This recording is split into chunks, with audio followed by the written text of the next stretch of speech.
Welcome to Silent Symptoms, a Black mental health podcast. I am your host, Katasso Fridge, a Florida-based therapist. This podcast focuses on mental health, stigmas, and social injustices that affect the Black community. This podcast was created to bring awareness about mental health and can be used as an educational guide, but this is not to be used as a replacement for seeking help from a therapist. I hope you enjoy the podcast.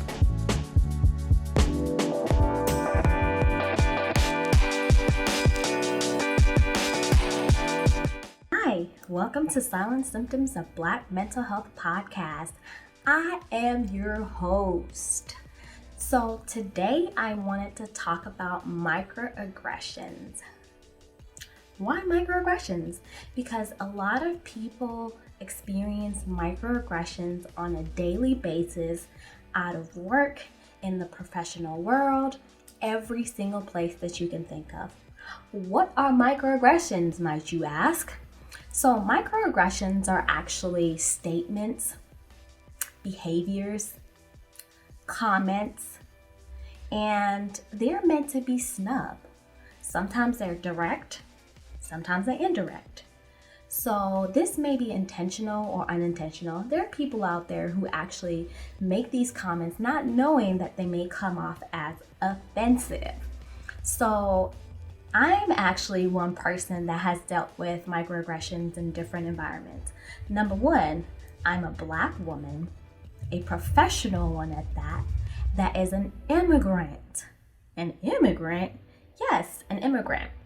So when I first moved here, I actually came all the way from South Africa. I was really young, and a lot of people were coming up to me. Are you the girl from Africa? Yeah.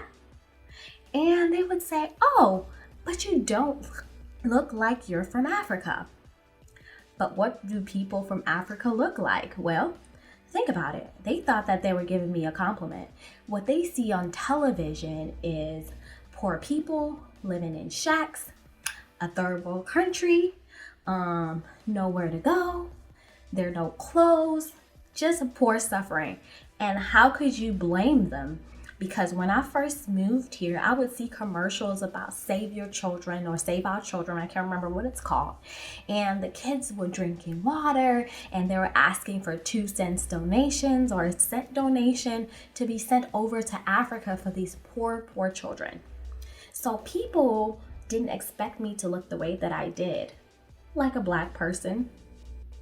Not dark, which has a terrible stigma. And I feel like it doesn't matter if I looked like I'm from Africa. I'm putting quotation marks in the air. It doesn't matter. What does a person from Africa look like? Well, there are white people in Africa. Most people didn't even know that. This is what I call first world problems. So when people live in a first world, they don't educate themselves enough about what's going on around the world. So when they start to educate themselves, they'll get an understanding of what it's like to come from a different country and what happens in other countries besides the United States, right?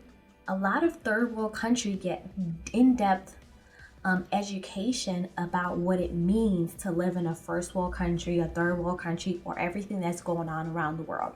We just don't focus on like American history, South African history. We focus on world history so that when we go out in the world, we're not ignorant. And I think that microaggressions come from ignorance, because a lot of times people make comments they don't necessarily feel like they're saying something wrong. Like some of the comments that could be microaggressive are, your hair looks good today.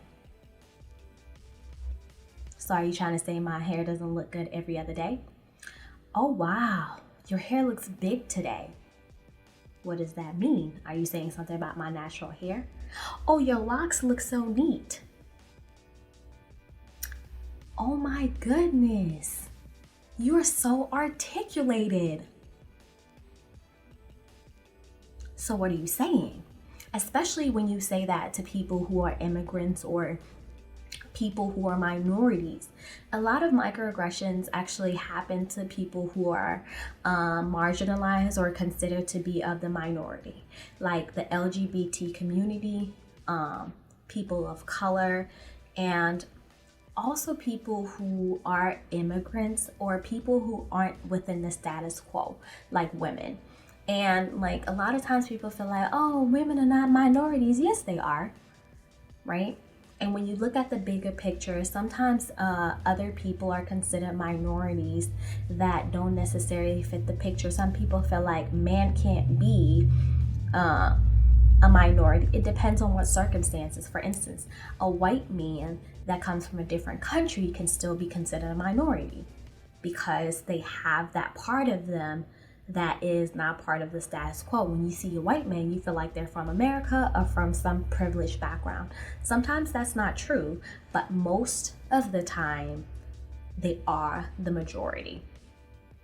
So when you think about it, like some of the microaggressions people can experience in the workplace are when people are like, oh my God, you have surpassed my expectations. Or you sounded so articulated in that conversation that we had with the manager, the director.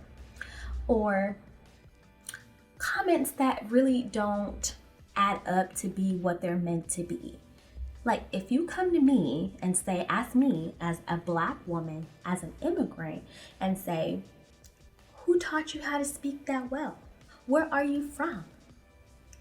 I may take offense to that, right?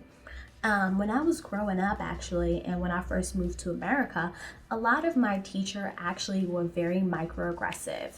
They actually made comments about, so what kind of clothes do you wear in Africa? How did you get here? Did Oprah bring you here? That is very, very microaggressive. And my mom also has an accent, so you know she gets all of those questions asked all the time. There was a time when people were like, well, how did you get here? I swam. That's what I would tell them. I swam all the way from Africa to America, and some people actually believed it, which is so ridiculous, right? Because they are so used to like things being so easy or things like don't require research. Well, there's no way I could swim all the way here, right? Some people assume that you're illegal. Who knows? That's their journey to walk. Another thing based on today's climate, when you think about, all lives matter versus Black Lives Matter, a lot of people say, well, if Black people would just comply with police officers, then they wouldn't get shot. Really? That is very microaggressive. Or, well, all lives matter. Why do Black lives have to be the ones that matter the most? That's not what that means. It means that at this given moment, there are things that Black people are going through that actually take precedence of a lot of issues that we're experiencing right now. And we need that allyship for people from different races. It's not an easy thing to do when you're an ally for situations that are not typically cared for, like Black lives.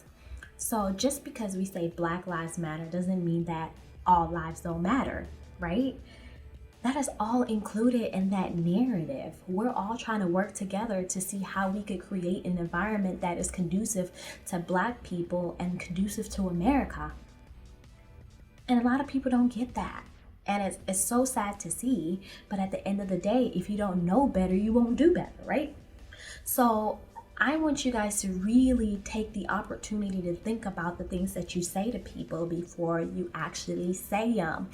And I've also, experienced these things from Black people because we don't know, right? The questions about the immigration and the what did you wear, or sometimes people want to be funny.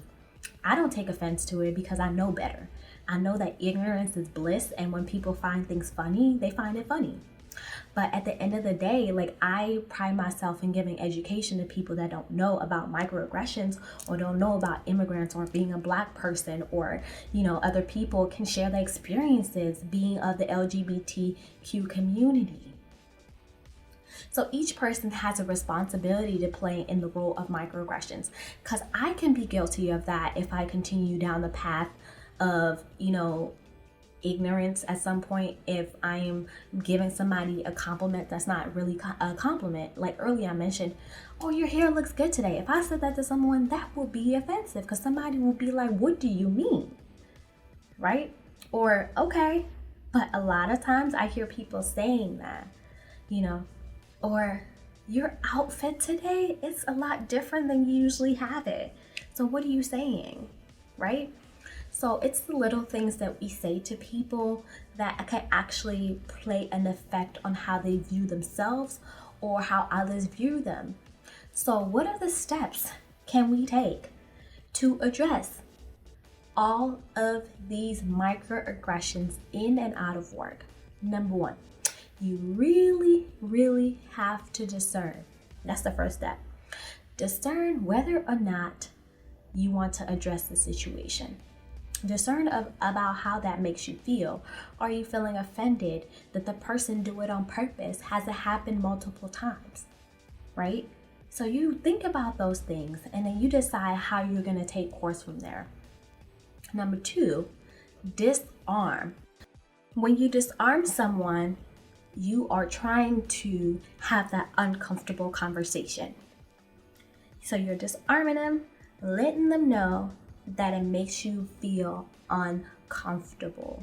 So you're directly sitting them down and addressing it and telling them all the reasons why it is wrong. So it's educational. Even though we're saying disarm, it's educational. And when we talk about defying, this is my favorite one of them all.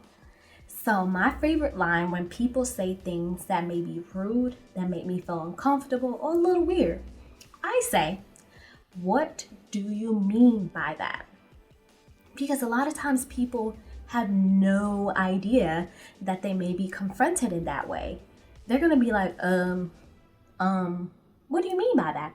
So you're having an open dialogue. Although you understand what they truly meant, you're allowing them to explain themselves in such a way that you can understand, or for them to recognize what I just said was really ignorant. And a lot of times people say, well, I was just trying to give you a compliment.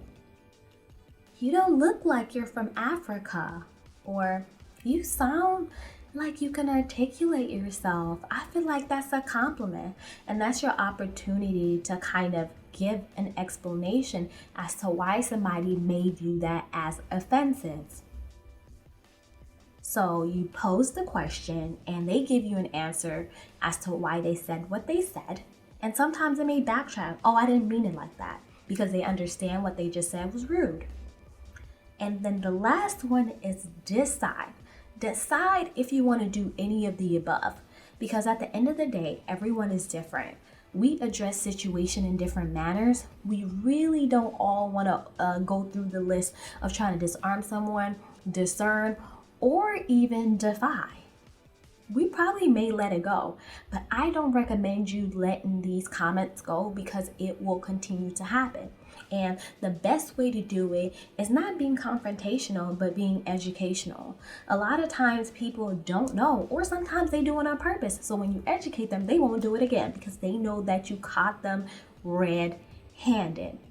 And microaggressions can show up in every different kind of way. It could be very small, but it could also be major. And a lot of minorities experience it at work, and sometimes they get given more work than the average person. Oh, you're such an overachiever. Oh, you exceed my expectations, so I feel like you should take on more projects. And then you're taking on more projects than your other counterparts who are not of a minority. That can be very offensive if it bothers you, or if it takes a toll on you for an extended period of time. It is time for you to address it, because sometimes when people are being microaggressive, they're not oblivious. They know what they're doing. Sometimes they're taking advantage of who you are as a person. Us minorities, we are overachievers by default, right? We were always told that we have to prove ourselves. So what do? We take on other people's work. We do extremely too much. We work harder than the average person, because think about it. If we don't work harder than the average person, they might let us go because we're a minority. But that doesn't mean that we don't have rights. So we have to learn how to cut those things off and address them as they are. A closed mouth does not get fed. And I want you guys to get an understanding of that. If you allow somebody to constantly overwork you, use you, talk to you in any kind of way, being passive aggressive, it is going to take a toll on you, and you're probably going to end up, number one, quitting your job, ending that friendship, or walking away from whatever situation you're going through at that moment because you did not address it. Once you address it and there's no change behavior in your workplace or in your outside life, that means that you have some changes to make. So please, before allowing somebody to go through the process of being aggressive to you, typically passive aggressive, try those 4 on the list. So you're going to discern, decide, defy, or disarm. So I said that last little 2 are kind of backwards. So I typically say the disarm comes after discerning, but it's however you want to do. There's no real list of how you need to go through it, but those are the things that you typically need to think about as you move forward. Okay, so if you guys have any questions and concerns about moving forward in a microaggressive environment inside of the workplace and outside of the workplace, let me know.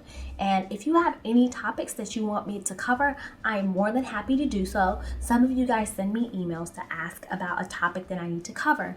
So go ahead and link me, follow me, like, share, and subscribe at Silent Symptoms Podcast. Thank you so much.